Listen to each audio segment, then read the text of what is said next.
Enfin, ce qui m'a fait accrocher, c'est un peu ma vision perso qui est assez, on peut dire libertarien, mais qui est très plus de pouvoir pour les individus. Une fois que j'ai compris, on va dire, un peu la technique, et de manière très légère, hein, je écris toujours pas de code aujourd'hui, ça a été un peu le moment Eureka moment, où la dissociation de l'argent et de l'État, théoriquement, ça existe déjà, et c'est Bitcoin. Tous les jours, je pense qu'on a entre 4 et 5 millions de requêtes de prix venant au cumulé de ces 40 blockchains. Je sais pas qui c'est. Je dirais qu'entre 10 et 20%, on n'est pas certain de qui est derrière ces requêtes. Le seul risque, c'est que ces personnes-là, ou plutôt n'importe qui déploie le smart contract et essaye de le faire passer pour l'officiel. Donc ça, Chiant. et du coup, tu commences à l'utiliser et après, il te fait un contract upgrade et il te rug et voilà.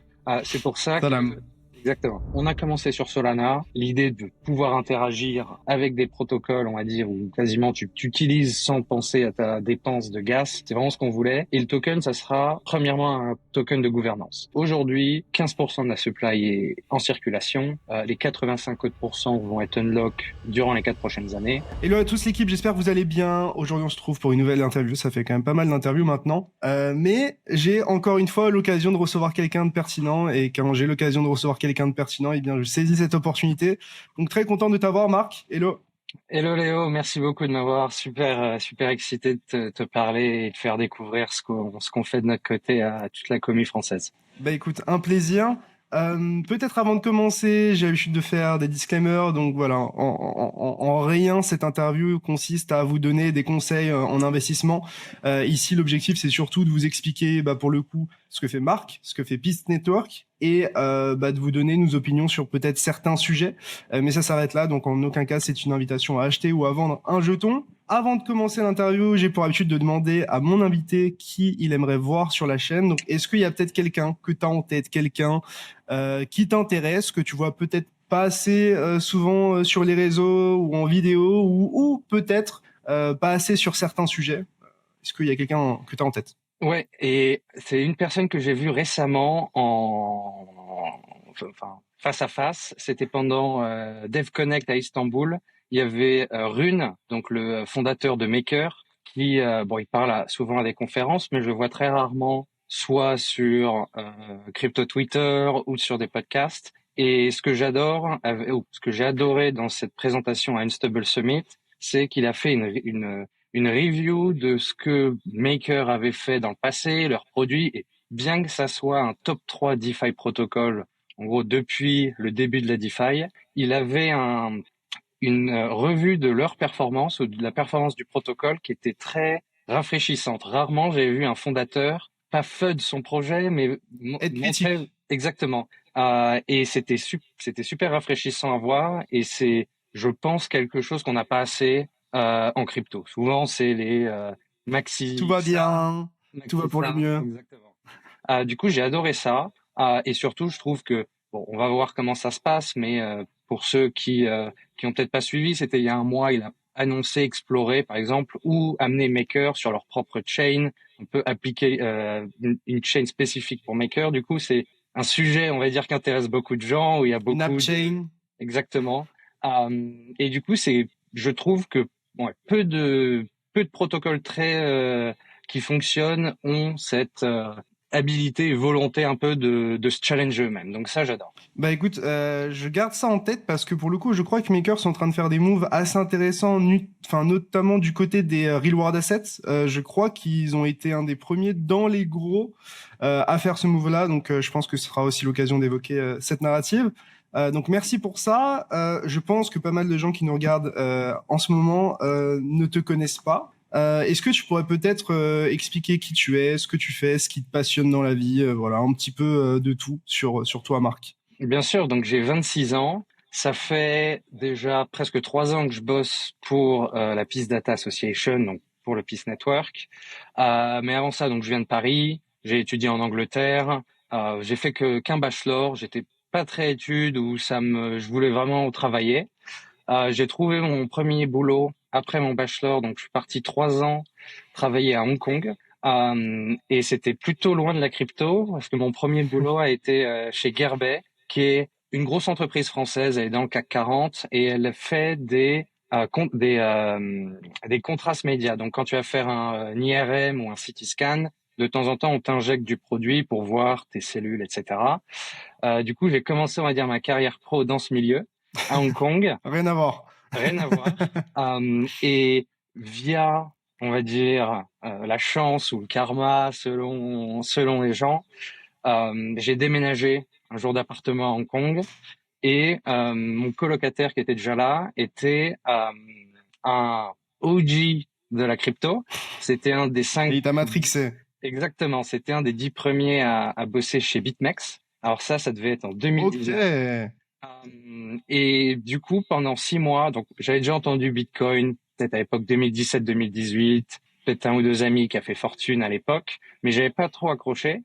Et avec cet ami-là, australien, qui, je pense que je suis aujourd'hui grâce à lui, on a vraiment parlé crypto, mais plus de la, la lanière, on va dire, philosophique. Donc, dissocier l'État, on va dire, de l'argent, ou avoir plus de pouvoir, ou avoir plus de pouvoir sur sa propre finance et pas juste les banques centrales.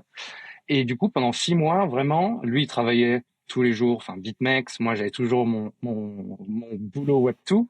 Mais le Ça n'a pas truc, c'est duré que, longtemps. exactement, je passais tous les soirs jusqu'à 3 heures du mat, soit à lire à propos de crypto, soit à parler avec lui. Et au bout d'un moment, je me suis fait, bon, je passe plus de temps en crypto que dans mon vrai boulot. Essayons de changer.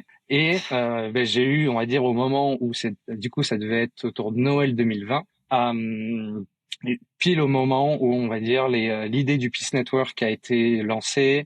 Et du coup, je suis arrivé et j'étais, on va dire, le première recrue à l'association qui n'est pas technique. Et Ok. depuis, ça fait un peu plus de 2 ans et demi que je suis dans le monde des oracles.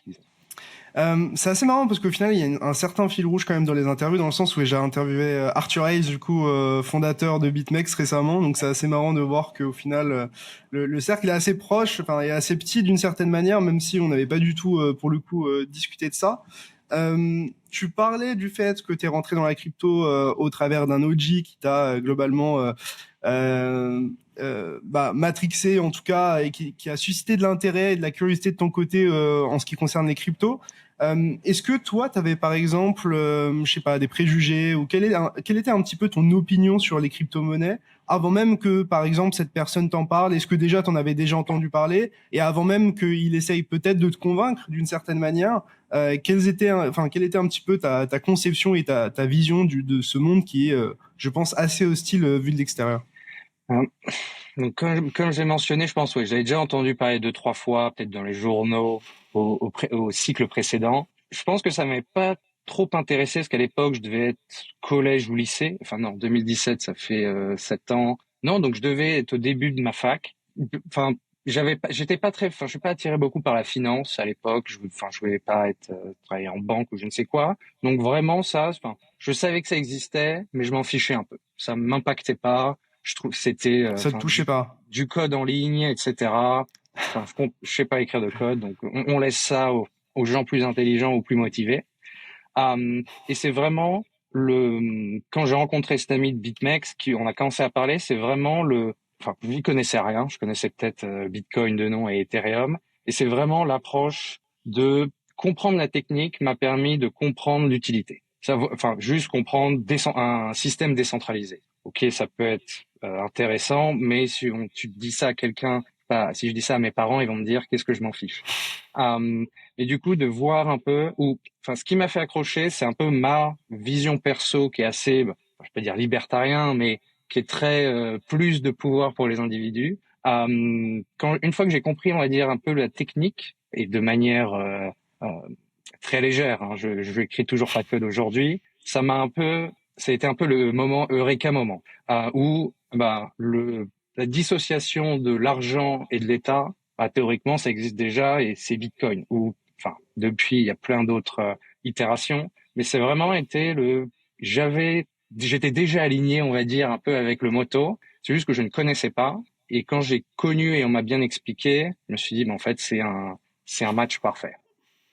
Est-ce qu'il a enfin, est-ce qu'il était Bitcoin maxi dans le sens où, par exemple, est-ce qu'aujourd'hui il voit ce que tu fais d'un bon œil ou pas? Parce que il y a beaucoup de maxi qui sont en mode, ok, bon, hein, tout ce qui est en dehors de Bitcoin, les autres jetons, globalement c'est des shitcoins, ça m'intéresse pas trop. Est-ce que lui il avait cette approche-là et qu'est-ce qu'il pense, par exemple, de ce que tu fais aujourd'hui de manière critique peut-être?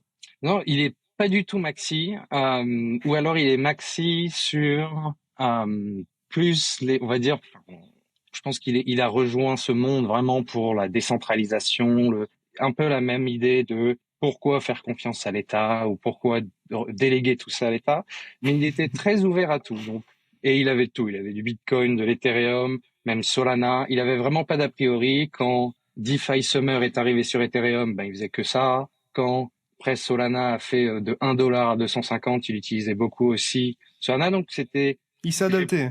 Ouais, exactement. Et je pense aussi, alors peut-être que je me trompe, mais je pense que c'est plus dur d'être maxi quand tu n'es pas technique. Parce que tu Ouais, peux, enfin, je suis c'est plus d'accord. facile de changer d'avis, etc. Donc, je pense, et même moi pour mon boulot, aujourd'hui, on en parlera un peu après, en étant maxi, je serais mauvais à mon boulot. Parce que par exemple, juste notre Oracle est disponible sur 40 blockchains. Donc, que j'en préfère une ou deux, il faut que, à la fin, pas que je m'en fiche qui gagne, mais il faut que quelqu'un gagne. Du coup, j'ai toujours été, enfin, et j'utilise aujourd'hui, enfin, que ça soit des blockchain move, donc que ça soit Sui ou Aptos de temps en temps, Solana ou des L2. Enfin, je pense que j'ai des fonds sur 40 blockchains. Ça, c'est un des trucs que j'essaye de faire à chaque fois. Dès Tu dois qu'on avoir de parle à sacrés airdrops. quelqu'un, pas tant, Pas tant. mais ça permet aussi, je me force à rester ouvert parce que je suis pas assez intelligent, on va dire, je suis pas Vitalik qui peut dire, bah tiens, dans le monde dans 10 ans, ça va ressembler à ça. Plus garder, et ça c'est un truc que je dis, à tout le monde et même à mon frère qui est maintenant en crypto, c'est garde l'esprit ouvert parce qu'il y a de bonnes chances qu'on ait tort, que tu aies tort ou que j'ai tort. Donc c'est pas grave, mais Restez sois humble. prêt à pivoter dans tes avis. Cette vidéo vous est présentée en partenariat avec DYDX. DYDX est LA solution décentralisée qui vous permet de trader les principales crypto-monnaies de manière liquide sur mobile et ordinateur. Contrairement à la majorité des exchanges, vous n'avez pas besoin de vous KYC et vous récupérez la majorité des frais que vous payez. Plus de 60 000 personnes utilisent déjà DYDX et j'en fais partie, alors qu'attendez-vous? Scannez le QR code sur votre écran ou utilisez le lien dans la description pour créer votre compte avec un simple wallet et profitez de 5% de réduction sur vos frais. Allez, on repart sur l'interview. On parlait de Web 2 juste avant, et on parlait aussi d'une certaine manière d'Oracle, parce qu'aujourd'hui tu travailles avec, enfin chez Pitt Network. Euh, pour le coup, on a l'habitude de voir des oracles dans le Web 2. Quelle est la nécessité d'avoir des oracles Web 3, une approche peut-être plus décentralisée? Quelle est un petit peu l'approche de Pitt Network et pourquoi vous faites ce que vous faites aujourd'hui, tout simplement? Oui, bien sûr. Donc pour la première idée de piste, donc en tant qu'oracle, et après on va sûrement aller plus en détail, mais on se focalise sur ce qu'on va appeler les price feeds, donc les flux de prix. Quel est le prix du Bitcoin? Quel est le prix de n'importe quelle crypto? Mais enfin, l'idée de Peace Network a été, par exemple, il y a 3 ans, on a évalué, on va dire, comment le trading de produits futurs ou perpétuels se passait sur la blockchain, et c'était très les vibes du premier Internet, fin des années 90, début 2000, donc C'est assez l'anarchie. lent, exactement, et plutôt lent, et pas... Si, par exemple, tu montrais ce qui se passait il y a 3 ans à un trader de finance traditionnelle, il va te dire ton oracle qui update toutes les 1 heure, je ne peux pas trader avec ça. Donc c'était vraiment un peu fait de pression de boue et ficelle. Après, c'était le début, donc c'était normal. Et l'idée de Pi, c'était vraiment et si on essayait pas tant d'être généraliste dans les oracles, mais d'être très spécialisé, parce que c'est souvent comme ça que tu crées des différenciateurs versus les compétitions. Et c'est surtout que le monde, le monde crypto, donc quand on parle de données financières, crypto, tout est sur la blockchain quasiment, ou par exemple, tous les API d'exchange, toutes leurs données sont gratuites. C'est un monde très nouveau, donc tout est gratuit. Tu peux écouter l'API de Binance toute la journée, ils vont rien dire. Et du coup, les Ce qui est premiers fou. oracles, Ce qui n'est ce pas qui le est cas fou, dans le monde traditionnel. exactement. Et du coup, les premiers oracles ont été construits dans cette veine crypto, en se disant, on peut trouver des données où on veut.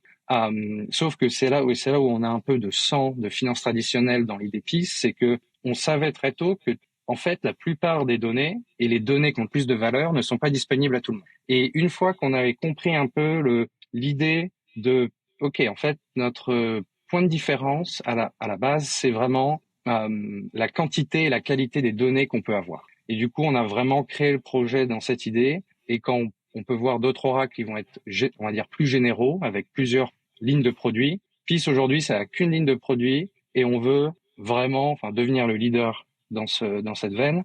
Et surtout, et juste pour donner un ordre de grandeur, les données financières en finance traditionnelle, pour les échanges, donc c'est très régulé. C'est un marché qui 7 milliards de revenus par an. Donc, vendre des données Apple, Tesla à des traders ou à d'autres, 7 milliards. Le business model est déjà validé, quoi. Il n'y a pas de doute sur le fait qu'il y ait un moyen de faire de l'argent et qu'il y ait une possible demande dans un monde financier. Exactement. Et par exemple, les échanges traditionnels, donc l'équivalent de Binance aux États-Unis, on va dire c'est Cboe. Cboe, 25%, et c'est vrai pour les autres, mais en gros, 25% des revenus des échanges sont de vendre des données. Donc, on pourrait dire aujourd'hui à Binance, commence à vendre tes données. Tu pourrais peut-être pas faire 20% de plus l'année prochaine, mais tu pourrais Peut-être commencer à générer. Exactement. Et ça, c'est déjà des milliards. Et d'ailleurs, on a vu en pratique Coinbase, depuis cette année, vend ses données. Elles ne sont plus disponibles gratuites. Donc, petit à petit, la crypto va, de toute Se façon, fermer. enfin, suivre le modèle finance traditionnelle, surtout pour les données, pour diversifier les revenus. Et du coup, PIS, l'idée, c'est vraiment un peu le Airbnb de la donnée financière.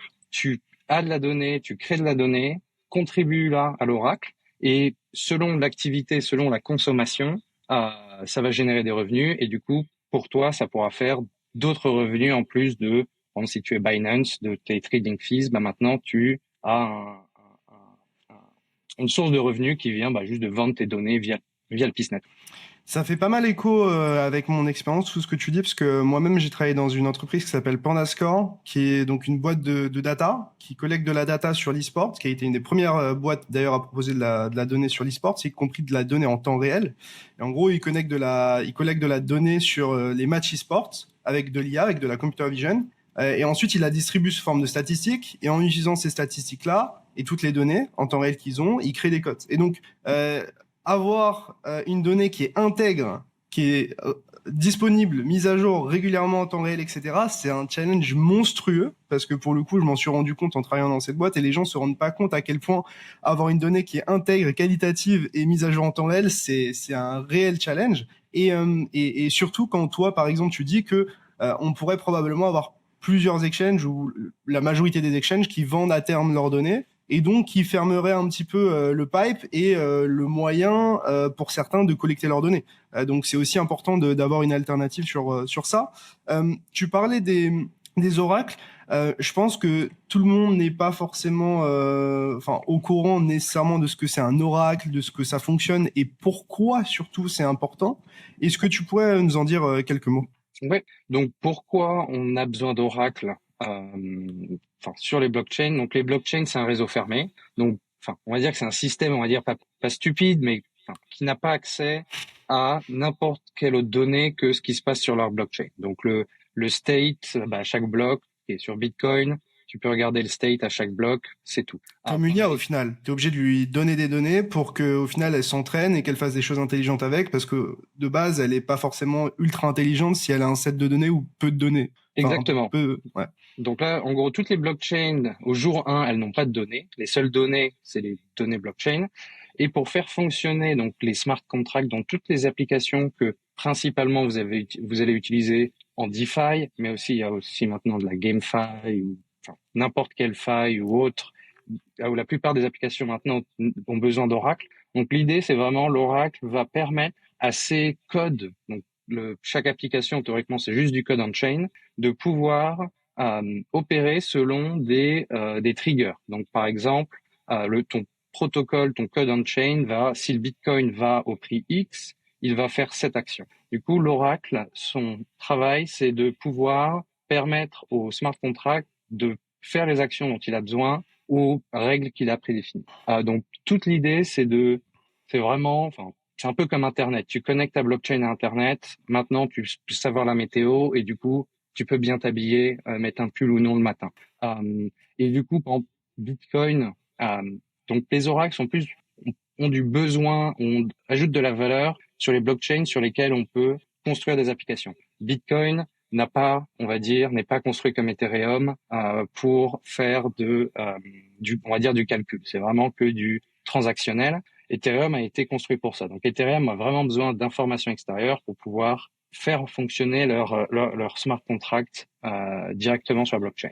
Donc pourquoi c'est super important aussi, d'un point de vue sécurité, donc tout ce qui est code et blockchain, une fois que quelque chose est fait, on ne peut plus revenir en arrière. Donc c'est pas de ah merde, j'ai un bug dans mon code. Chiant et puis en même temps. Exactement. Je vais pas refaire ma PR sur GitHub et résoudre le problème. C'est ce qui devait se passer, c'est passé et on ramasse un peu les morceaux. Du coup, la première qualité d'un oracle, c'est d'avoir des données précises et pas erronées. Donc les premiers oracles, souvent, ont été construits pas tant pour résoudre le problème de la vitesse, mais plus pour résoudre le problème de sécurité et s'assurer que les données sont pas fausses. Pas que ça soit la meilleure réponse possible, mais que ça soit pas complètement faux. Du coup, les premiers oracles, c'était par exemple quel est le prix de Ethereum maintenant. Ça va demander à 10 nœuds différents. Quel est le prix d'Ethereum maintenant? Chaque nœud va soumettre sa réponse et après l'oracle va prendre par exemple la médiane de toutes les réponses pour dire ceci est le prix. Donc les premiers oracles, vraiment, ils ont résolu le problème de comment peut-on demander à X nombre de parties une certaine donnée, l'avoir, pour pouvoir s'assurer qu'on ne va pas détruire le smart contract en dessous.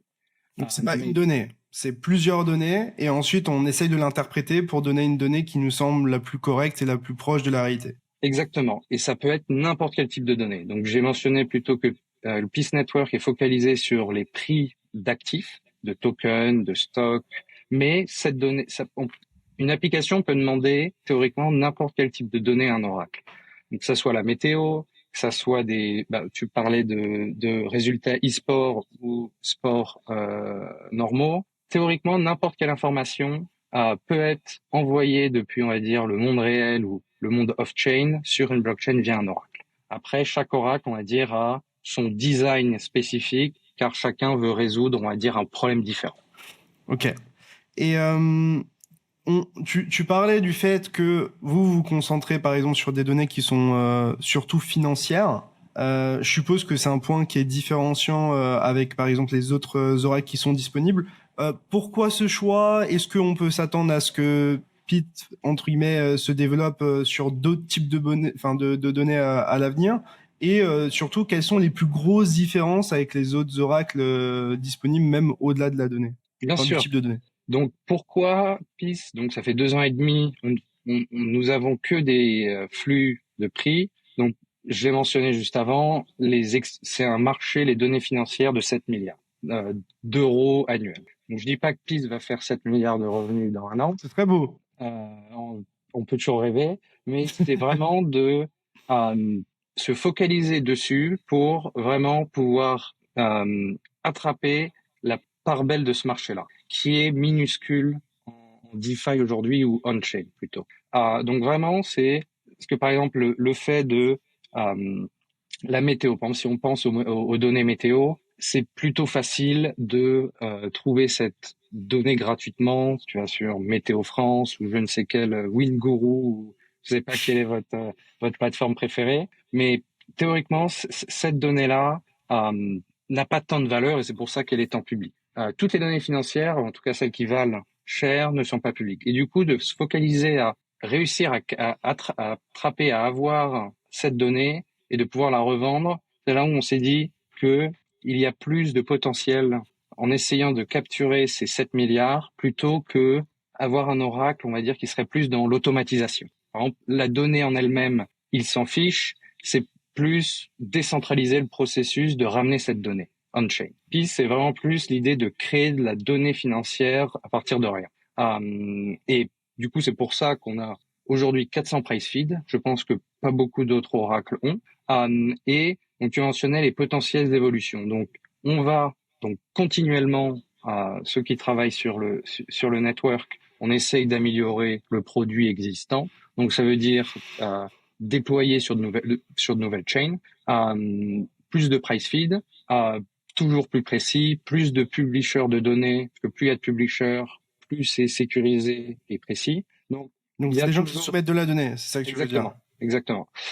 Du coup, ça va être, on va dire, pour l'année 2024 et dans le futur, c'est continuellement améliorer on va dire, ce produit cœur qu'on a, mais on regarde aussi ailleurs. Par exemple, les secteurs qui ont beaucoup d'activités, on a vu GameFi. Donc, jusqu'à aujourd'hui, il n'y a pas eu, on va dire, à part Axie Infinity, je pense pas qu'on puisse dire qu'il y a eu des jeux AAA qui sont arrivés sur la chain, mais c'est quelque chose avec les NFT, si on peut, selon moi, surtout d'un point de vue des oracles, on peut mixer NFT et GameFi ensemble. C'est des activités c'est des secteurs où il va y avoir beaucoup d'activités. Bon, si tu as 10 000 joueurs sur un même jeu qui font des transactions, toutes les, 10 minutes, ça fait des milliers et des milliers de transactions et du coup, ça fait beaucoup de valeur à capturer. Donc, on regarde de plus en plus est-ce que c'est est-ce que je vais l'avoir en français le mot, de la VRF ou de la on-chain randomness, donc de l'aléatoire on-chain, exactement, un générateur aléatoire de chiffres. Et ça peut être utilisé pour tous les mines de NFT. Ça peut être utilisé pour toutes les GameFi, les jeux où tu vas avoir des loteries. Pour s'assurer qu'il y a du vrai aléatoire, tu veux dire que c'est pas manipulé par le jeu lui-même, et donc d'avoir une sorte de tiers qui est en mode, ok, moi j'ai pas forcément d'intérêt économique à tricher sur ce chiffre aléatoire, donne-moi ce chiffre aléatoire, et les gens pourront vérifier que c'est un acteur extérieur et que j'ai pas d'intérêt nécessairement à essayer de le traficoter, quoi. Exactement. C'est comme si le tirage du loto qui se passe tous les vendredis soirs était fait en différé. Si tout était fait en différé, tu te dirais comment suis-je certain que c'est pas le petit-fils de celui qui a mis les boules dans la boîte qui choisit tout. Donc on regarde d'autres types de produits. Après, d'autres oracles offrent on va dire de l'automation. Par exemple, si X se passe sur la blockchain, ça doit impliquer Y off-chain ou vice-versa. Mais théoriquement, on pense généralement, on va lancer quelque chose si on est sûr que le produit qui est lancé a un edge. Parce que on a idéalement... un avantage concurrentiel. Exactement. Idéalement, tu n'as même pas besoin de vendre ton produit. C'est un peu l'objectif qu'on a. C'est de pas avoir besoin de faire 2 heures de sales speech à des développeurs pour leur convaincre que c'est la meilleure solution et une bonne solution en général. Juste essayer là, quoi. Exactement. Et du coup, pour les price feed, donc tu m'as demandé quel est le facteur, on va dire, différenciant avec les autres oracles aujourd'hui. Donc, comme j'ai déjà mentionné, Chainlink est le leader dans tout type de services ou de produits offerts par un oracle. Ils ont aussi des price feeds. Il y a aussi quelques autres oracles qui ont des price feeds. Et vraiment, la vraie différence entre les price feeds ou les flux de prix entre Peace et Chainlink, donc il y a 2 choses. La première, c'est, on a parlé un petit peu plus tôt ceux qui publient des données. Donc, au sein du Peace Network, on veut pas tant toi et moi ou une compagnie, n'importe quelle compagnie qui lise off-chain des API gratuits, je sais pas, CoinGecko, CoinMarketCap, Binance, et nous soumet cette data. Parce que comme on l'a mentionné, quand Binance fermera son API, théoriquement, ça arrivera. Toi ou moi, c'est pas si, c'est quand, quoi. Exactement. Et du coup, maintenant, demain il ferme, on n'a plus de data. Donc, l'idée, c'est vraiment d'avoir attiré Binance directement, et on a la plupart des gros exchanges, Bybit, OKX ou Obi, c'est peut-être HTX maintenant, je sais plus. On a aussi des DEX et on a aussi des traders, donc soit des market makers, soit des gros traders on-chain et off-chain, qui eux détiennent et créent de la donnée. Donc Binance, par exemple, sur tous les flux de prix Peace, ils vont envoyer leur prix. Par exemple, Binance détient leur order book. Et du coup, le prix entre la meilleure offre et la meilleure vente sera par exemple le prix Binance. Dans le même temps, on a par exemple Wintermute, qui est aussi un publisher sur le Peace Network. Un market maker. Exactement. Ouais. Et eux, ils vont trader Bitcoin sur 25 différents exchanges. Et selon tous leurs trades au même moment, ils vont pouvoir te dire, bah tiens, Binance c'est 30 000, là c'est 29 000. Donc le prix du Bitcoin, on va dire que c'est 29 800, truc comme ça. Donc tous les flux de prix PIS sont composés de soit exchange centralisés ou décentralisés, que ce soit crypto ou stock américain, plus, on va dire, les acteurs du marché, donc les traders. Et du coup, grâce à ça, donc déjà d'un point de vue légal, toutes les données que l'Oracle reçoit et crée sont tu as le droit de revendre ce que tu détiens, ce que tu crées. Donc ça, c'est très bien d'un côté, on va dire, légal et accès de données. Et c'est comme ça qu'on a aujourd'hui sur Peace près de 60 flux de prix pour des stocks américains. Tesla, Apple, aucun autre Oracle n'a ça parce que personne n'a Cboe ou IEX ou MEMEX ou Jump Trading ou Jane Street qui leur donnent des données. Ces personnes, ces partenaires qui les donnent à Peace permettent d'avoir ces, on va dire, flux de prix que théoriquement tu ne vois jamais sur les oracles blockchain. Donc ça, on va dire, c'est le premier gros différenciateur. Et le deuxième, c'est comment les applications vont intégrer Peace. Donc Peace, comparé à la majorité des autres oracles, fonctionne, on va appeler ça un pool modèle. Donc c'est pool tiré. Donc ou l'oracle ne va jamais pousser des updates, des mises à jour de prix sur la blockchain volontairement. C'est une application, donc l'utilisateur de l'oracle, qui va demander une mise à jour de faire prix. Une requête. Exactement. Et va payer directement le gaz. À la requête. Le gaz plus des fees pour le Peace Network. Du coup, ce modèle à la demande, ça permet une fois que l'oracle est disponible sur une blockchain, ça veut dire que tous les flux de prix sont disponibles sur la blockchain. Donc, j'ai mentionné plus tôt, on a 40 blockchains. Enfin, le smart contract est disponible sur 40 blockchains. Ça veut dire que ces 40 blockchains, théoriquement, pourraient consommer et faire des mises à jour de prix sur Apple Stock si elles le voulaient. Du coup, ce modèle on va dire, un produit ou un catalogue de produits disponibles sur toutes les blockchains en même temps, par exemple, les oracles qui poussent la donnée, donc l'inverse de Peace, n'ont pas du tout la capacité d'avoir un catalogue de produits si gros. Par exemple, tout simplement, on peut imaginer, par exemple, Chainlink utilise un push modèle, donc qui va choisir des règles. Souvent, ça va être basé sur du temps qui passe ou sur des déviations de prix. Et ça, c'est très bien démontré sur sur leur site internet. Tu peux voir le flux de prix Ethereum sur Ethereum Layer 1 va être mis à jour toutes les heures ou tous les 0,5% de flux de prix. Donc, d'un côté, l'application peut s'asseoir sur ses mains et attendre que Chainlink pousse le nouveau prix sur la blockchain. Mais le problème, c'est que si tu veux un flux de prix que Chainlink ne pousse pas déjà, comment tu fais? Il faut que tu ailles les convaincre, sûrement payer un peu pour qu'ils commencent à pousser ça. Et ça va te coûter une fortune. Et du coup, l'idée, c'est vraiment... et après, le problème, après, c'est les deux faces de la même pièce. Un des problèmes, c'est une fois que tu as poussé cette donnée sur la blockchain, tout le monde y a accès gratuit. Donc, c'est très dur de monétiser quand tu pousses la donnée et la rends publique en même temps. Le modèle de Peace, théoriquement, non, l'oracle n'incure pas de coûts pour pousser des prix sur la blockchain. C'est les applications qui le font directement. Donc, c'est pour ça qu'on arrive à être sur 40 blockchains. C'est qu'on n'a pas besoin d'avoir d'infrastructure. On a juste besoin d'un smart contract. Et après, c'est l'application qui fait tout le boulot. Et dernier avantage de ça, du modèle à la demande, c'est que c'est complètement permissionless. Donc, étant donné que si toi, ton application commence à nous utiliser, théoriquement, ça va pas changer notre vie. C'est que tu fasses une demande de prix ou pas, le réseau continue à fonctionner pareil. C'est juste que de ton côté, tu vas payer du gaz et en même temps payer un fee au network. Donc, cette idée de permissionless, ça permet aussi de rester, on va dire, un peu vrai à la vibe DeFi. Si n'importe quelle application qui nous utilise, je leur ai jamais envoyé un legal contract en disant vous utilisez notre oracle, payez. Ouais, ils peuvent se plug, ils ont même pas nécessairement besoin de discuter avec vous, sauf si par exemple ils ont des questions sur l'intégration ou des choses comme ça, quoi. Exactement. Et d'ailleurs, je dirais, et là je jette des fléchettes les yeux bandés, mais je dirais que 20% des requêtes, donc tous les jours, je pense qu'on a entre 4 et 5 millions de requêtes de prix venant au cumulé de ces 40 blockchains. Je sais pas qui c'est.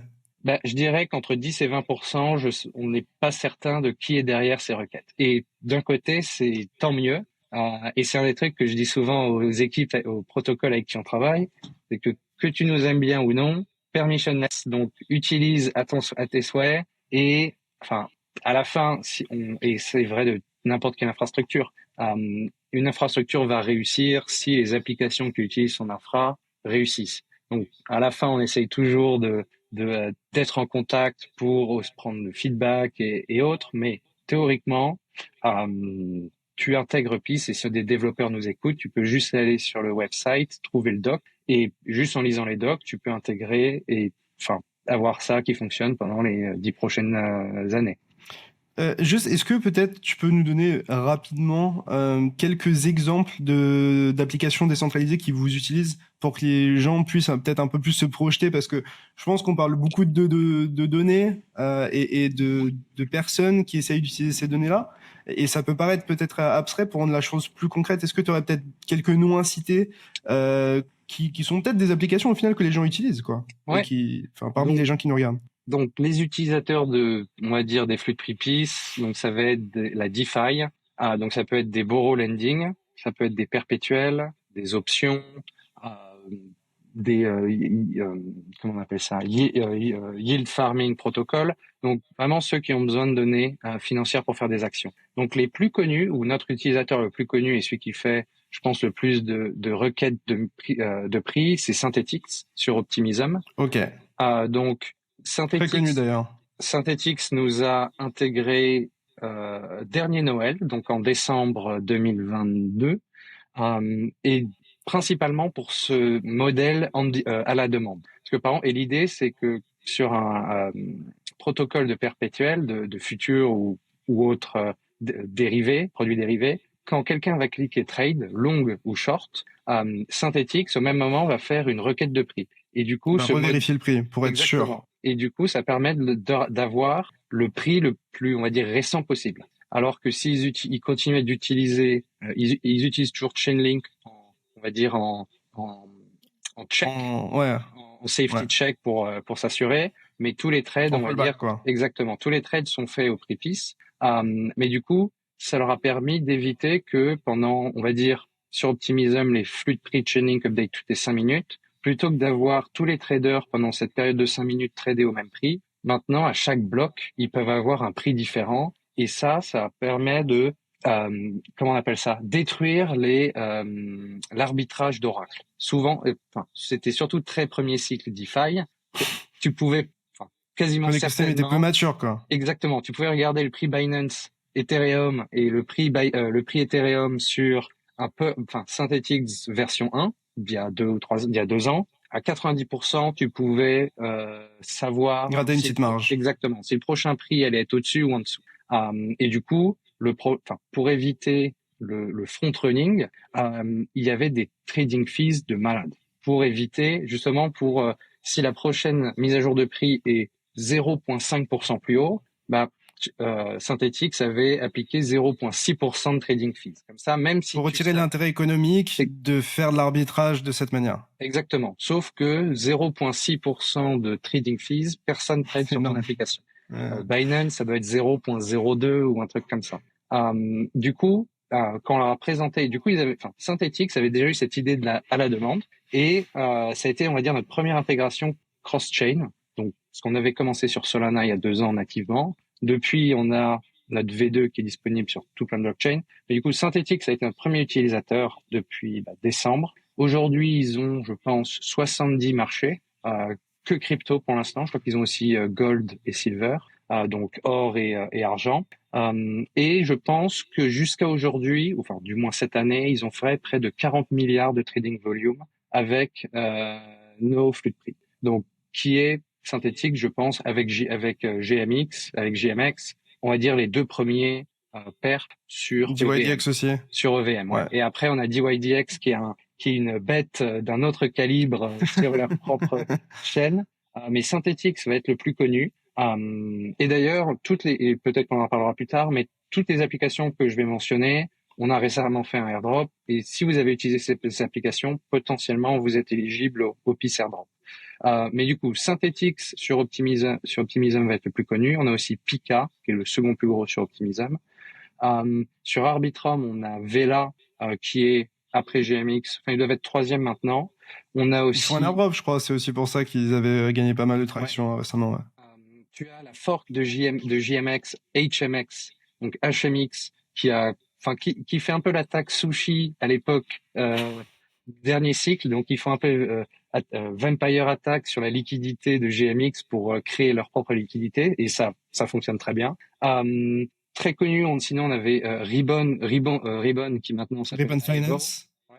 Yes. Donc, eux nous utilisaient pour donc toutes les semaines quand ils ont des vaults où chacun peut déposer des tokens, et en gros ils vont vendre des options toutes les semaines. Donc c'est des stratégies d'options. C'est en finance traditionnelle ils appellent ça les produits structurés, je dirais. C'est structured product en anglais.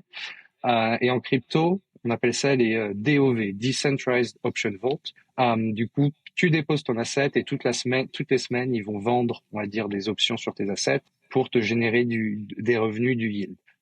Du coup, ils ont besoin d'un oracle une seule fois par semaine, c'est à 8 heures le vendredi, pour settle, pour dire, bah tiens, nos options, on doit avoir le prix de strike, le prix final pour pouvoir résoudre nos marchés. Du coup, ils nous ont intégrés pour résoudre ces marchés. Et je pense qu'ils avaient, du coup, chaque vendredi matin à 8 heures, il y a presque 40 ou 50 millions de dollars qui se fait settled via les flux de prépis.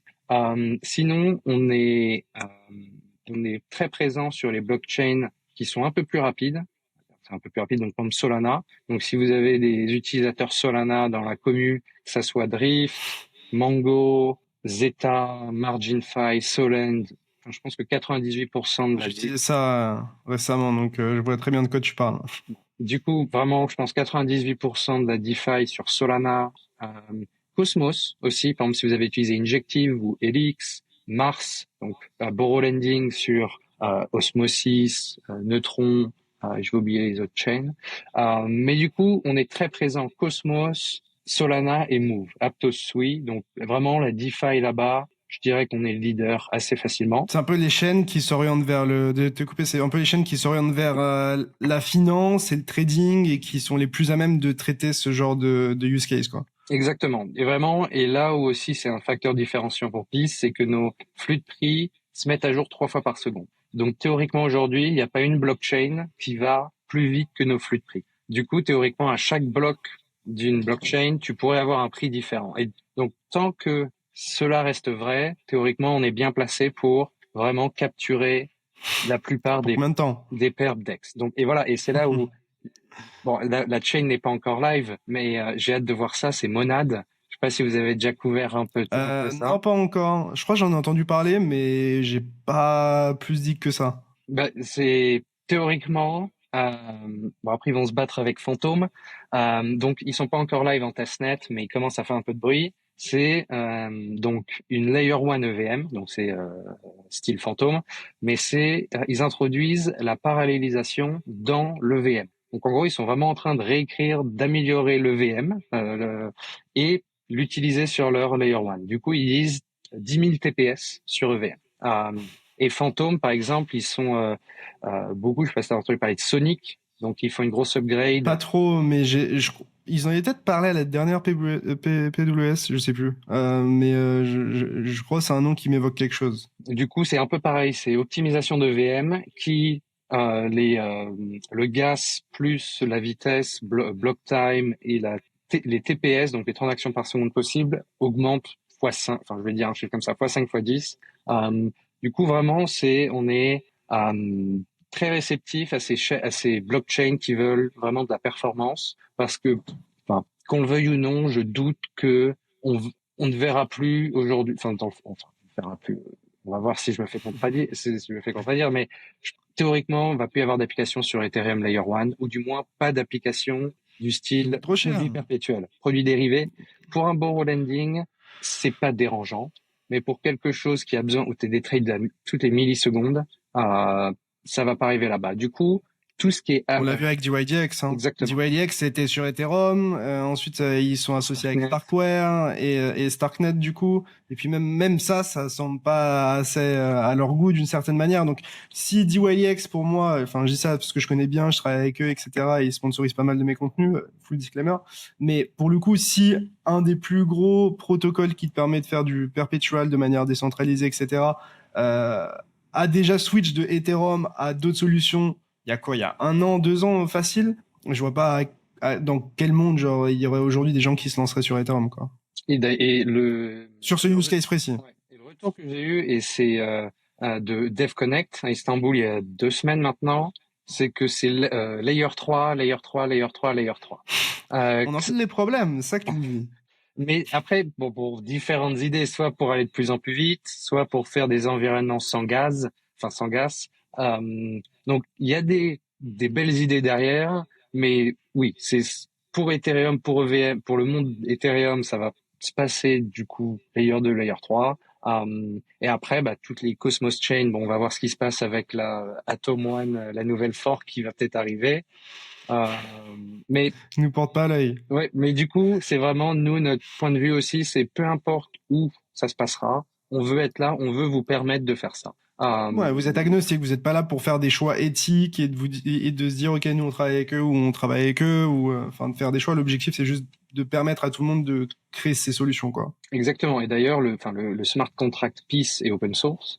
Donc théoriquement, quelqu'un pourrait déployer le smart contract piece sur la blockchain qu'il veut. Mais il faudrait des publishers qui suivent. Bah non, même pas. Parce qu'en gros, les Même pas publishers, ils publient sur notre ce qu'on appelle PeaceNet, sur notre blockchain spécifique au flux de prix, et ils spamment continuellement cette blockchain avec des updates de prix, Bitcoin égale A, prochain bloc B, C, etc.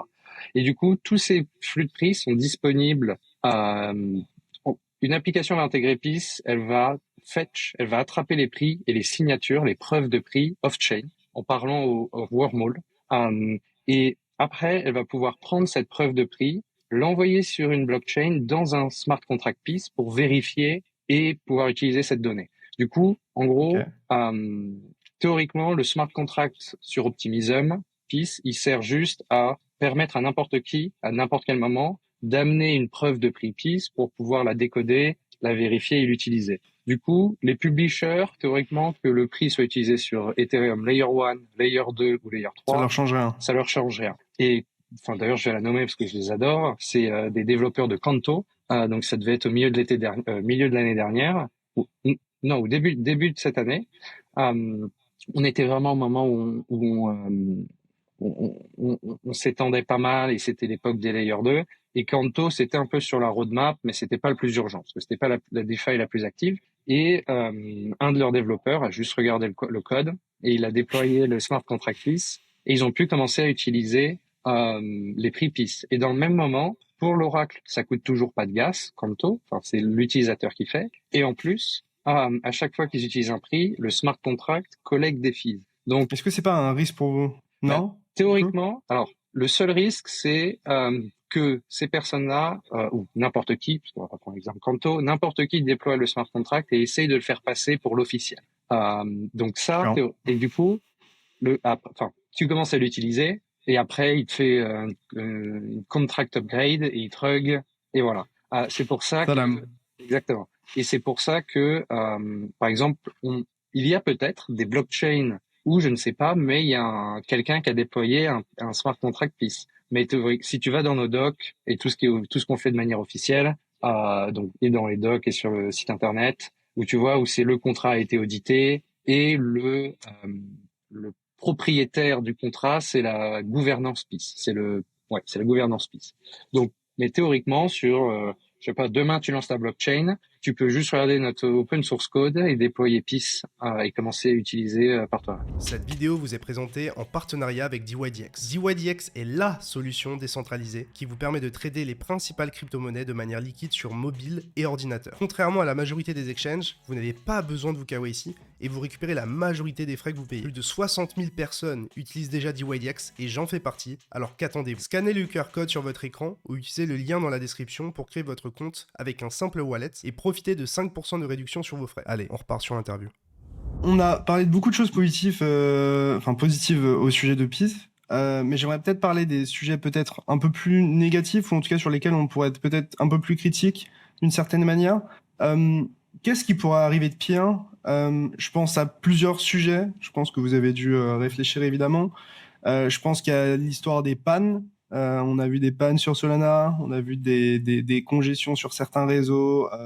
À quel point, ça peut vous affecter. Et le deuxième sujet pour moi, c'est comment éviter une sorte de collusion des publishers qui pourraient, par un intérêt économique, se mettre d'accord pour donner des prix d'un coup totalement déconnants et faire en sorte que la médiane arrive par des estimations de leur côté, à un prix qui les arrange pour, je sais pas, liquider des gens, prendre des positions avantageuses, tirer avantage en fait en soi de toutes les applications décentralisées qui utilisent Pit aujourd'hui.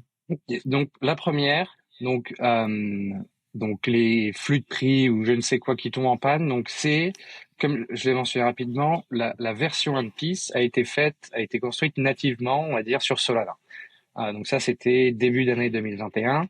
Et théoriquement, l'Oracle Pix, c'était juste un smart contract qui agrégeait des données qu'on lui envoyait et qui produisait un agrégé que tout le monde pouvait lire directement depuis Solana. Donc avec ça, donc l'avantage c'était que Solana va vite. C'est comme je l'ai mentionné plus tôt, c'est la blockchain en gros théoriquement qui va le plus vite de tous. Donc tu te dis que théoriquement, si n'importe qui d'autre voulait cette donnée ailleurs dans chacun de ces blocs, elle pourrait quand même. Mais comme tu l'as mentionné, l'un des problèmes avec Solana, surtout en 2021, ça a été les downtime. Et du coup, vu que Peace à l'époque était utilisé que sur Solana, on n'avait pas encore notre capacité cross-chain. Donc quand Solana était down, bah, les flux de prix Peace étaient aussi down parce qu'ils sont créés sur Solana. Mais théoriquement, c'est pas un problème parce que les autres applications étaient down aussi, elles n'ont pas besoin de donc Tout le monde est down. tout le monde est down, donc ça change pas grand-chose. Mais là où tu as raison, c'est congestion. Donc congestion, si tu as, et il y a eu quelquefois ça, si tu as un gros NFT mint, tout le monde commence à spam le réseau. À l'époque, en tout cas. À l'époque, ouais. Je sais pas si c'est encore possible, mais Ça arrive moins avec les changements qu'ils ont faits, mais ça peut arriver. Et du coup, le problème, c'est que par exemple, quelqu'un, soit qui veut minter un NFT ou qui veut liquider une position, il va vraiment vouloir minter ou vraiment vouloir liquider. Donc, il va payer beaucoup de fees, enfin beaucoup de fees, ça reste Solana, donc c'est pas beaucoup non plus, mais il va faire fois 100 ou fois 1000 la quantité normale récurrente. Et le problème, c'est que si donc les publishers de données PIS, ils vont devoir combattre ou compete avec ces autres personnes qui vont faire des grosses dépenses de gaz. Donc, ils ont les moyens de les faire. Exactement. Parce qu'ils ont un intérêt économique à aller vite et plus vite que les autres. Exactement. Et ça dure souvent que 10 secondes ou une minute, et après, ils font plus rien pendant un mois. Mais du coup, le problème, c'est que tu mets côte à côte des personnes qui veulent faire fonctionner les oracles et l'autre qui essaye de faire fonctionner quelque chose d'autre. Et du coup, ça, de un, ça peut affecter le uptime, en effet. Après, on a dans le code sur Solana, on avait l'habilité où les publishers, selon les dépenses de gaz, si ça augmentait, ils augmentaient aussi. Donc c'était ils étaient, on va dire, autosuffisants. Avec l'état du réseau. Mais alors, un des problèmes, c'est que du coup, c'est que ça coûte plein d'argent au bout d'un moment. Et d'ailleurs, si vous allez dans nos docs, on a une section metrics. Et dans la section metrics, on a une dashboard d'une. Et donc, on en a une pour le token, mais on en a une aussi pour Peace sur Solana, donc notre V1, qui existe toujours aujourd'hui. Un jour. Sera déprécié. Ouais, et on la mettra. Et du coup, c'est dès qu'on peut envoyer la V2 sur Solana, on fera ça.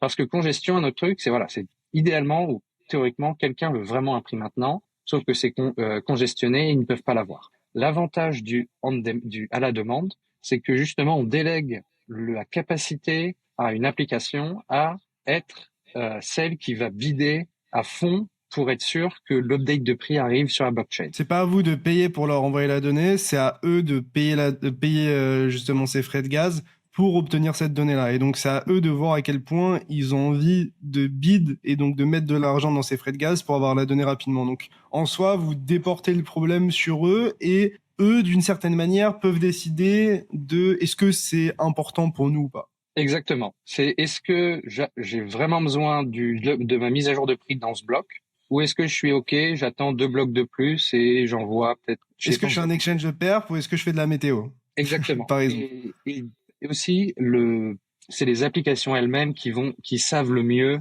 ce qui est bon ou ce qui est nécessaire pour eux. On a 60 applications qui doivent utiliser Pi sur Solana. Au lieu que tu aies 60 personnes qui te demandent différentes choses, c'est plus facile d'avoir un système où fais ce que tu veux. Et du coup, d'un côté, et après pour l'Oracle, ça va beaucoup de savings, beaucoup de réduction de coûts, parce que par exemple là, ça dépense des Solana. Et Solana, c'est super actif. Il y a 2 ou 3 blocs par seconde. C'est vraiment une blockchain qu'on même, on va dire, rien que pour ça, pour vraiment de la vitesse et de la performance des perps et des autres protocoles Mais DeFi. ce que tu veux dire par là, c'est que tout le monde n'a pas le même intérêt en termes de rafraîchissement de la donnée.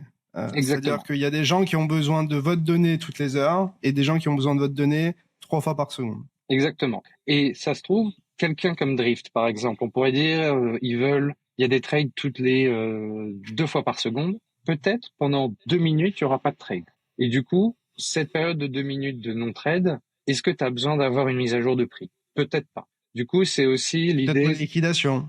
Et voilà. Et l'idée, c'est ce modèle permissionless, c'est que exactement, si quelqu'un veut liquider, et d'ailleurs, c'est pour ça que j'adore, je pense que c'est Scalop sur Sui, c'est des liquidations ouvertes à tout le monde. Du coup, donc ça existe déjà, mais dans d'autres protocoles. Mais ce qu'ils font un peu différemment, c'est que celui qui va liquider sur leur plateforme, en même temps, en gros, il va faire l'update de prix PIS sur Sui. Ça va être vérifié par le smart contract et du coup après ça va ouvrir X volts pour liquidation. Du coup c'est vraiment, tu peux aussi avoir, il y a toujours des personnes sur la blockchain qui ont assez de incentive économique pour payer l'update parce qu'ils vont pouvoir faire X argent, X dollars à liquider cette position. Et du coup, Jusqu'à maintenant, on a... Vas-y, je te laisse pour clôturer sur ça. Là. pour l'attaque sur les prix, juste c'était. Ah oui, c'est vrai, la collusion, ouais. Donc, Les publishers. My bad. principalement, tout va fonctionner, on va dire, continuellement basé sur comment les inputs, comment les prix que les publishers envoient sont agrégés ensemble. Pareil, dans notre documentation, on a, je pense, ça prend 2 minutes à lire, comment on fait l'agrégation de prix et des beaux graphes, très simple. Mais l'idée, c'est que, donc les flux de prix PIS, il y a un prix plus un intervalle de confiance, ce qu'on appelle. Donc, si vous allez sur le site internet, vous ouvrez Bitcoin, vous allez voir une ligne blanche, quel prix, et on va dire une petite bande autour du prix. Grossièrement, on va pas le répéter aux ingénieurs, mais vous pouvez imaginer que c'est un peu le bid-ask spread. Bitcoin trade à ça, plus ou moins 10 dollars. Du coup, comment on construit les prix? Donc, chaque publisher va envoyer son prix plus son intervalle de confiance. Donc, moi, si je suis un publisher, j'ai envoyé Bitcoin égale 30 000, plus ou moins 10. Et du coup, on peut avoir jusqu'à 64 publishers par flux de prix. Du coup, à chaque bloc, on peut imaginer si on a 30 publishers, on va recevoir 30 valeurs, plus les prix, plus l'intervalle de confiance. Et en gros, l'agrégation, elle va donner 3 votes à chaque publisher, à son prix plus sa confiance, moins sa confiance. Donc, de 30 valeurs, on arrive à en avoir 90. Et du coup, le prix agrégé, ça sera la médiane. Donc, tout ça pour dire que tant que la majorité des publishers sont dans le Honnête. vrai, sont honnêtes et ont des bons. Et même, parce que honnête, d'un côté, c'est pas tant le bon mot parce que tu peux être honnête et juste avoir un bug et envoyer des mauvais prix. Oui. C'est volontairement ou involontairement, on doit un peu couvrir là-dessus. Du coup, tant que la majorité est, est accurate et précise sur le bon prix, le flux de prix, l'agrégé sera bon. Si tu as plus de la moitié qui sont faux, théoriquement, l'avantage, c'est imagine 20 ou 2 tiers attaque, c'est que toujours avec le petit tiers qui reste, ça va impacter l'intervalle de confiance. Donc imaginons le prix du Bitcoin va de 30 000, les gens attaquent, le prix passe à 20 sur le flux de prix, on aura grâce au dernier tiers qui est toujours honnête ou précis du mois, on aura sûrement un flux de prix qui va, ok, Bitcoin égale 20 000, mais l'intervalle de confiance égale 10 Plus ou 000. moins 2000. Ouais. 10 000, genre qui va jusqu'au 30 000.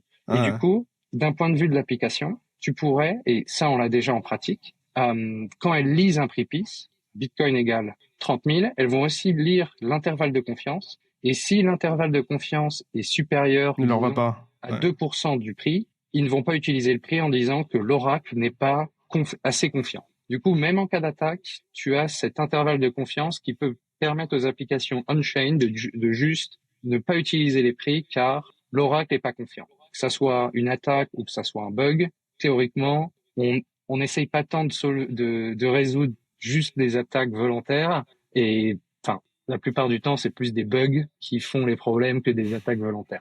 Et juste l'autre aspect, c'est plus réputationnel, on va dire, où par exemple, j'ai mentionné Binance, Bybit, ces exchanges-là. Fin de la journée, ils sont tous en compétition les uns contre les autres. Et enfin, pas dire qu'ils se détestent, mais ils sont rarement à faire du business Copain. ensemble, etc. Et pareil d'un point de vue des traders, que ça soit en finance traditionnelle ou crypto, Jane Street, Jump Trading, Susquehanna, ils se détestent. Donc, avant de commencer à Je essayer veux dire, c'est que même s'ils voulaient s'allier, il y aurait probablement des gens qui feraient croire qu'ils s'allieraient pour au final rect les autres, peut-être. C'est vraiment et théorique, et c'est aussi l'idée quand on regarde les flux de prix. Si vous allez sur le site internet, vous ouvrez Bitcoin, vous allez voir en dessous toutes les clés de publishers et tu vois la donnée live qu'ils envoient. Et du coup, l'autre chose, c'est que ces clés sont, enfin, c'est juste des wallet adresses. Donc théoriquement, même si je suis Binance ou je ne sais qui, si je vais pas pouvoir savoir directement quel autre publisher enfin, qui contribue à PIS publie pour ce price feed donné-là. Ok, clair. Merci d'avoir pris le temps et d'avoir insisté pour répondre à ça. Je pense que c'est important, je pense, aux yeux des personnes qui regardent. Je voulais peut-être clôturer un petit peu cette discussion autour du jeton PIF. Je suppose qu'évidemment, ça a suscité beaucoup d'intérêt, peut-être amener beaucoup plus de personnes à s'intéresser au projet par rapport à avant. Est-ce que tu peux nous expliquer en 2 mots à quoi sert le jeton, qu'est-ce qu'il est, à quoi il sert, et surtout pourquoi vous avez décidé de l'airdrop, ou en tout cas d'airdrop une partie à l'écosystème, à la communauté, aux builders, etc. Et quel était le processus de réflexion derrière cet airdrop de ce nouveau jeton pour le coup? Donc, bien sûr. Donc, premièrement, donc le Peace Token, on va appeler ça un SPL, donc c'est un token Solana. Donc, faites attention, enfin déjà faites attention à pas vous faire scammer là sur nos Twitter, messages, des faux links, des faux liens de partout. Juste allez sur le profil Twitter Peace Network, le site internet, le blog. Juste faites super attention à tous les liens. Donc le token Peace, donc Solana. On a commencé sur Solana et l'idée de pouvoir interagir avec des protocoles, on va dire, où quasiment tu utilises sans penser à ta dépense de gaz, c'est vraiment ce qu'on voulait. Et le token, ça sera premièrement un token de gouvernance. Donc aujourd'hui, donc 15% de la supply est en circulation. Les 85 autres pourcents vont être unlock durant les 4 prochaines années. Et du coup, l'idée principale, c'est que les Peace Token Holders soient en charge du Peace Network. Donc, la gouvernance est live aujourd'hui. Donc, les gens peuvent staker leur Peace dans le smart contract.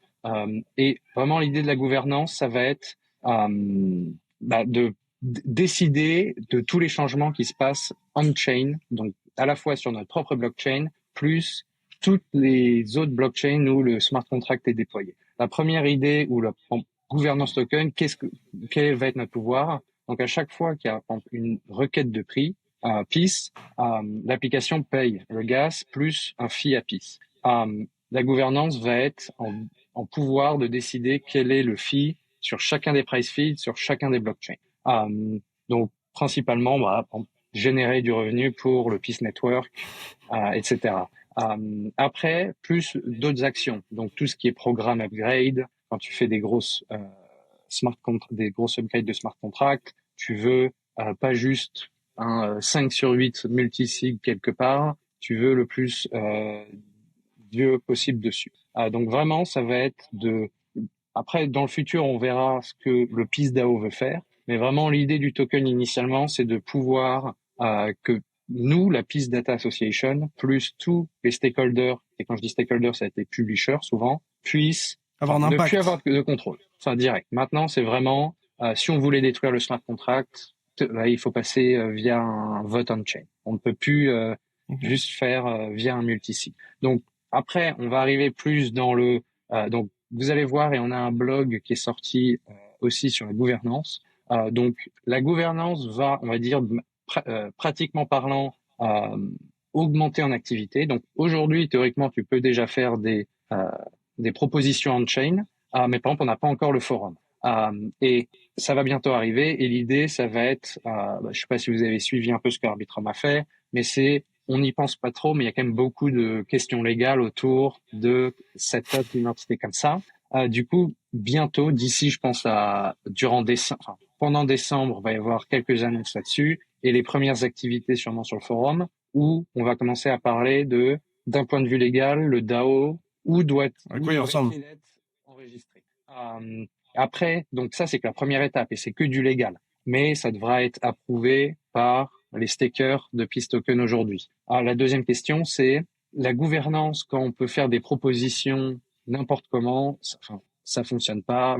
Les voteurs, la moitié s'en fiche, etc. Donc l'idée, ça va être de structurer le DAO. Est-ce que les token holders veulent des councils, donc en gros élire je sais pas, 8-12 personnes qui vont être en charge du protocole pendant quelques mois. Et faire remonter les proposals de la communauté. Exactement. Et de les formaliser, etc. Ouais. Donc, partir du mois de décembre, et du coup, sûrement Q1, l'idée, ça va vraiment être de structurer le DAO pour rester super efficace. Parce que aussi, si le Peace Network est devenu ce qu'il est aujourd'hui, c'est que depuis 2 ans, on itère super rapidement. Là, l'idée, c'est de pas perdre ça, bien qu'on introduit le DAO et la décentralisation complète. Par exemple, on a travaillé beaucoup avec Synthetix. Synthetix, ils ont 5-6 councils. Il y en a un qui est, on va dire, le plus haut, qui approuve les changements de contrat. Il y en a un autre qui plus approuve les nouveaux marchés. Et après, il y a un council de trésorerie, comment le DAO devrait dépenser. Donc ça, on veut pas... Comme un ministère des Finances. Exactement. Un ministère de... Ouais. Du coup, on veut pas... ça sert à rien de viser la lune dès le premier jour. Et l'idée, ça va être de graduellement introduire ça et de voir aussi ce que les gens veulent et comment ils veulent que ça se fonctionne. Et je vais essayer de lier ça à l'airdrop. Donc, pourquoi on a airdrop? Et après, je peux aller plus en détail sur comment ça s'est passé, etc. Mais pourquoi? C'est que l'idée, c'est aujourd'hui, à la fin, les utilisateurs, donc les applications plus les utilisateurs de ces applications, devraient être en charge ou devraient avoir un pouvoir de dire quelque chose sur une pièce d'infrastructure sur laquelle ils ont construit la plupart de leurs protocoles. En synthétique, ils dépendent, tout leur trading, on va dire, dépend des flux de Peace. Donc, c'est-à-dire les utilisateurs du produit devraient faire des retours pertinents sur qu'est-ce qui manque, qu'est-ce qui pourrait être amélioré avec le produit. Enfin, exactement. C'est de rendre ceux qui, on va dire, dépendent de ce produit, leur donner un pouvoir à pouvoir faire évoluer exactement le produit dans le meilleur sens. Donc, par exemple, je parlais, le DAO va être en charge de déterminer quels vont être les fees à chaque prix, à chaque requête de prix. On peut imaginer que les publishers, eux, ils veulent le plus possible, mais de l'autre côté, tu auras les applications qui diront, écoute, si tu vas plus... On a envie de payer trop cher. Exactement. Si tu as plus de 10 cents ou 1 euro ou je ne sais quoi, on va changer. Donc, du coup, ça crée un juste équilibre et vous avez plus besoin d'être l'arbitre, mais au final... Free market. Après, ce qui est dangereux, c'est que d'une certaine manière, tu pourrais avoir les publishers qui commencent à acheter plein de jetons, plein de trucs et je sais pas, d'une certaine manière, essayent de prendre du pouvoir ou de gagner du contrôle sur ça. Donc, je sais pas jusqu'où est l'intérêt économique pour eux, mais en tout cas, il peut y avoir des luttes à ce niveau-là. Et du coup, ça, on verra sûrement comment ça se passe d'ici. L'année prochaine, ça arrive bientôt. Mais du coup, je me doute qu'une fois, on va dire que le DAO est assez structuré, je me doute que la c'est un sujet qui va des revenir. gens, exactement, ça va être, je pense, l'un des premiers sujets mis sur la table. Ça va être, ok, combien on charge, combien on veut faire. Donc ça, on va voir Et quand ça sera. qu'est-ce qui va à qui, quoi? Parce que je suppose que la Exactement. team et d'autres choses peuvent être financées au travers de ces fees-là. Non, Et alors donc, ça justement, aide c'est tout aussi, pour le non? DAO, Ok. ça va être tout pour le Peace Network, et quand on va dire le Peace Network, maintenant, c'est que du on-chain protocol, on va dire, et du coup, tous ces fees qui sont collectés dans chacun des smart contracts sur toutes les blockchains monnaie, et le DAO va pouvoir les renvoyer, on va dire, parce que le DAO va exister sur Solana, du coup, la gouvernance sera sur Solana, mais avec Wormhole, on est en capacité d'interagir avec toutes les blockchains, et du coup, Ok. que ça soit tous les jours, toutes les semaines, je ne sais quand, on pourrait imaginer le DAO qui rapatrie tous les fees depuis toutes ces blockchains vers Solana. Et après, ça va être encore à décider. Imaginons, on a un pool de 100 à donner. Comme combien on donne aux publishers? Parce que à la fin, le seul, on va dire, coût réel de maintenir Peace en vie, c'est que les publishers fassent assez d'argent pour continuer à publier de la donnée, si ce n'est faire tellement d'argent pour attirer de nouveaux publishers en disant, bah, écoute, si je fais ça, je peux me faire X. Du coup, ça va être trouver une balance entre donner, on va dire, le plus possible aux publishers pour qu'ils continuent, pour que le produit soit meilleur, mais à la fois garder un peu pour soit, financer d'autres actions du DAO. Et puis même, faut faire attention parce que au final, si un publisher il récupère plein de fees et qu'au final il vend ses pits au marché, c'est un peu chiant aussi pour la valorisation du protocole, sa compétitivité, etc. Donc je pense que ce sera aussi évidemment un enjeu. En tout cas, c'est comme ça que je le perçois. Mais du coup, ça va être on a Ouais. vraiment essayé de designer le network pour le réseau pour qu'il soit vraiment, pas free market complètement, mais qu'il soit vraiment autonome. Donc, Vraiment un écosystème autonome. Si c'est trop cher, bah, personne n'achètera, et ben ça vaut pas le coup et tous les projets le meurent. marché se régulera par lui-même, c'est ça que tu veux dire. Oui, après faut espérer, après Faut faudra espérer que tout le monde ait du bon sens et exactement. agisse d'une manière honnête, quoi, dans un certain sens. Ok. Et on n'a pas parlé de l'airdrop du coup. Est-ce que tu peux peut-être expliquer euh, ouais, surtout le processus de réflexion, tu vois, autour de l'airdrop. Pourquoi avoir décidé de faire un airdrop? Pourquoi avoir décidé de donner ce pourcentage-là à la communauté via un airdrop? Je crois qu'il y a eu un changement aussi du nombre d'utilisateurs qui étaient éligibles. Mhm. Donc vous avez changé, en tout cas élargi le nombre de personnes qui seraient possiblement éligibles à cet airdrop, qui ont déjà pu le toucher d'ailleurs, parce que le jeton est disponible. Est-ce que je peux parler un petit peu de toute cette phase-là? Parce que je pense que, en vrai, c'est un peu la phase un petit peu en backstage qui est peu accessible, sur lesquelles on a souvent peu de commentaires, et je pense que ça intéresse évidemment les gens qui nous regardent. Bien sûr, donc déjà, et c'est vrai pour n'importe quel projet, je pense que la première valeur qu'on voit en plus, c'est surtout sur les réseaux ou l'activité, que ça soit vu directement comme un coût marketing ou pas, ça, par exemple, depuis l'annonce qu'on a faite le 1er novembre, tous nos réseaux ont fait x2, si ce n'est x3 en activité. Donc, et ça, je pense que ça soit Arbitrum, que ça soit Celestia, je pense qu'ils peuvent tous attester Témoigner. exactement, de dire, bah, écoute, il y a d'autres raisons, mais donc rien que pour ça déjà, c'est utile ici. La deuxième, donc j'ai mentionné un peu plus tôt, que tu sois un utilisateur comme toi et moi d'une application ou l'application en elle-même, tu devrais, les gens ne font pas assez, mais tu devrais être plus intéressé par l'infra qu'elle utilise. Donc faire ça, cet airdrop aux utilisateurs des applications qui nous utilisent, c'était aussi un moyen de, ok, on te donne un peu de pouvoir pour, tu peux, donc tout était Les unlocked, donc impliquer. exactement. Donc s'ils voulaient vendre, ils pouvaient vendre, etc. Mais c'est surtout tu dépends de l'oracle. Donc on te donne un pouvoir pour, nous aider, parce que le meilleur l'oracle devient, meilleur deviendra l'application que tu utilises. Donc, et c'était aussi pour donc les utilisateurs de ces applications, que ce soit Synthetix, Vela, etc. Je pense ont été aussi contents les teams de voir, donc membre Synthetix il y a 1 an et demi, il y a 1 an quand ils nous ont choisi, j'étais celui qui avait présenté au Spartan Council dans le Discord de Synthetix. À l'époque, on n'était pas, on va dire, aussi connu qu'aujourd'hui. Théorique, on a dû se battre bec et Pour les ongle convaincre. pour les convaincre. Et c'est un peu aussi le retour pas le retour de bâton, mais ou un retour de bâton tout bout. Merci d'avoir fait confiance. Donc, juste pour revenir, donc on a dit 90 000 personnes pour 2,5% de l'allocation, donc de tous les tokens. aller du coup à ces on-chain users.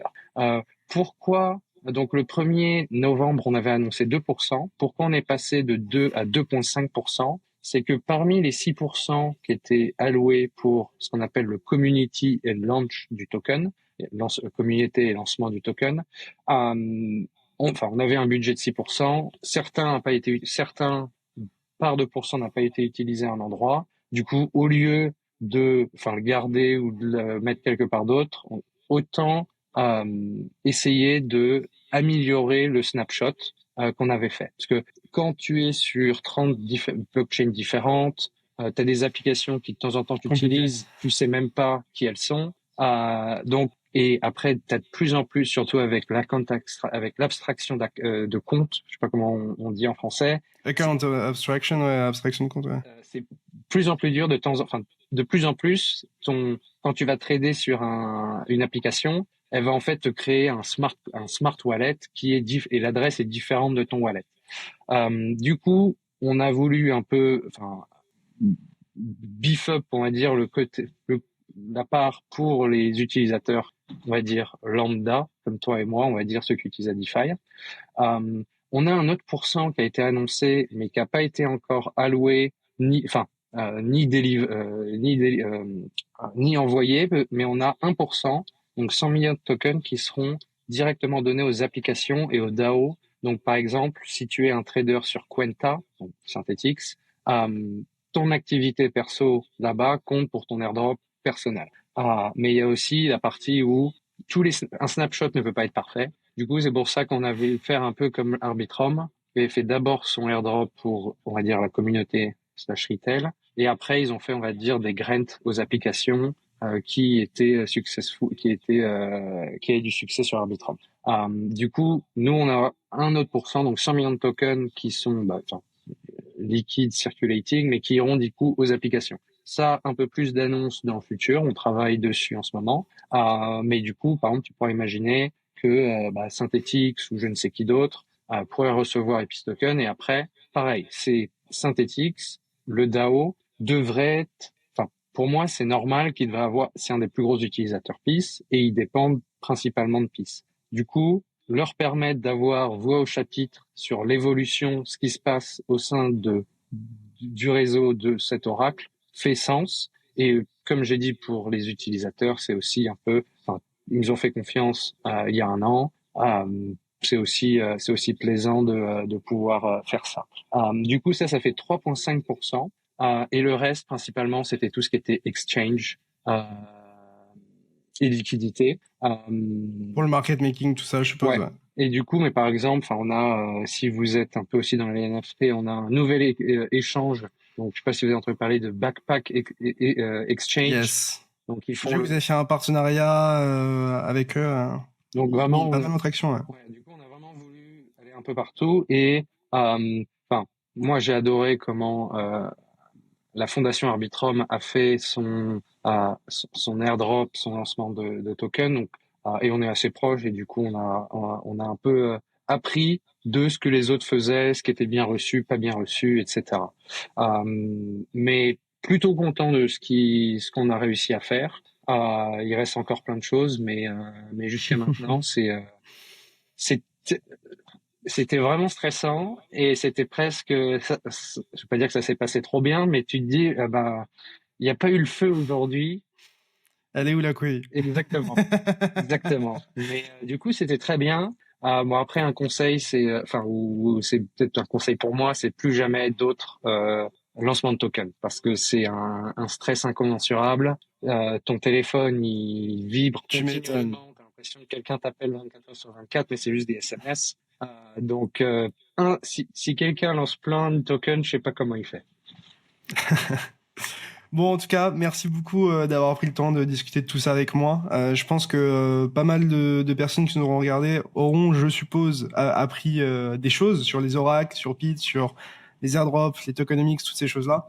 Personnellement, j'ai appris plein de trucs, même pour le coup en connaissant un petit peu Pit et en connaissant un petit peu cette partie data, intégrité, API, en tout cas fournisseur de données, etc. Donc merci pour ça. Est-ce que tu aurais peut-être un mot de la fin, quelque chose que tu aimerais partager avec la communauté que tu n'as pas nécessairement pu le faire maintenant ou quelque chose que t'aimerais que les personnes se souviennent après avoir regardé cette interview? Bien sûr. Alors, et en plus, le timing est parfait. Là, alors, je sais pas quand tu vas publier, mais début décembre, Cette semaine, je pense. on va faire notre première notre conférence en ligne. On appelle ça le Peace Data Driven, donc guidé par la donnée, si on traduit ça. Et du coup, ça va être 2 jours ou un jour et demi, tout en ligne.